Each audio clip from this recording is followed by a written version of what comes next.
তুমি আমাকে যে মাছটি দিয়েছো সেটি পুরুষ না মহিলা? মহারাজ, আমি কি কথাটা ভয়ে বলবো না নির্ভয়ে বলবো? হ্যাঁ, তুমি নির্ভয়ে বলো। মহারাজ দেখুন, ওকে এতগুলো টাকা দেওয়ার পরও একটা টাকা পড়ে গেছে, সেই টাকাটা তুলে আপনাকে ও অপমান করেছে। তোমার হাত থেকে একটি টাকা পড়ে গেছে, তুমি সেই টাকা তুলে আমার রাজদরবারকে অপমানিত করেছো কেন? জাহাপানা, আপনি এই বাংলো বাড়ি আসার পর থেকে এত বিচলিত কেন?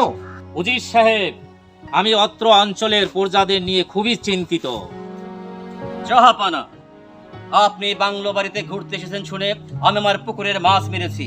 সেখান থেকে সবচেয়ে বড় কাতল মাছটি আপনার জন্য নিয়ে এসেছি জনাব। প্রজা, তোমার মাছের দাম কত? মাফ করবেন জাহাপানা, আমি আপনার কাছ থেকে মাছের টাকা চেয়ে নিতে পারবো না। আপনার যা খুশি আপনি তাই দিন জাহাপানা। উজির সাহেব, জি জাহাপানা। ওনাকে মাছের দাম 5,000 টাকা দিয়ে দাও হোক। জি জাহাপানা। পেয়াদা, মাছটি বাংলো বাড়িতে নিয়ে যাও। জি মন্ত্রী মহোদয়। এই নাও তোমার 5,000 টাকা। জাহাপানা, মহারাজ, আপনি আমাকে অনুমতি দিলে আমি একটা কথা বলতে চাই। বলুন রানী সাহেবা। মহারাজ, মাছালাকে 5,000 টাকা বেশি দিয়ে দিলেন না? মাছটার দাম আছে 500 টাকা। মহারাজ, আপনি মাছটা ফেরত দিয়ে টাকাটা নিয়ে নিন। খামোশ রানী সাহেবা, আমি একজন রাজা হয়ে প্রজার কাছ থেকে টাকা ফেরত নিতে পারি না।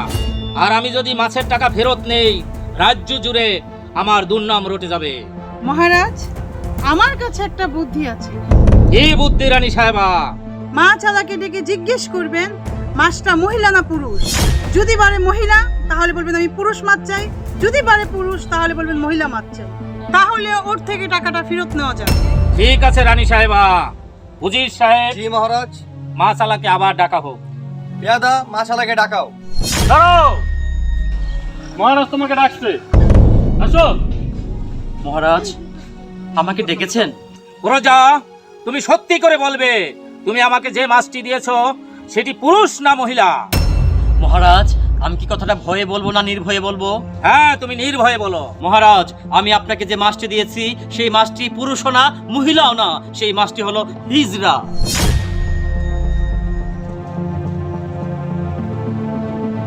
প্রজা, তোমার বুদ্ধির তারিফ করতে হয়। তোমার উত্তরে আমি সন্তুষ্ট। উজির সাহেব, জি মহারাজ। ওনাকে আরো 5,000 টাকা পুরস্কৃত করা হোক। এই নাও তোমার পুরস্কার। মহারাজ,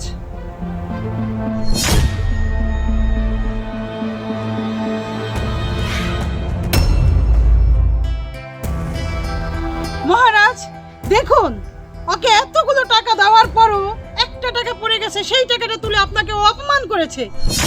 এই অপরাধের জন্য ওর থেকে টাকাটা ফেরত নিয়ে নিন। উজির সাহেব, জি মহারাজ। আবার মাছালাকে ডাকা হোক। পেয়াদা, জি হুজুর। মাছালাকে ডাকাও। জি হুজুর। দাঁড়াও, মহারাজ তোমাকে আবার ডাকছে।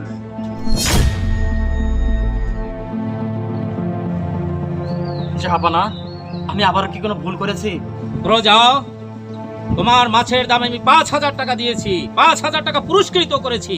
তুমি এতগুলা টাকা পাওয়ার পরেও তোমার হাত থেকে একটি টাকা পড়ে গেছে, তুমি সেই টাকা তুলে আমার রাজদরবারকে অপমানিত করেছো কেন?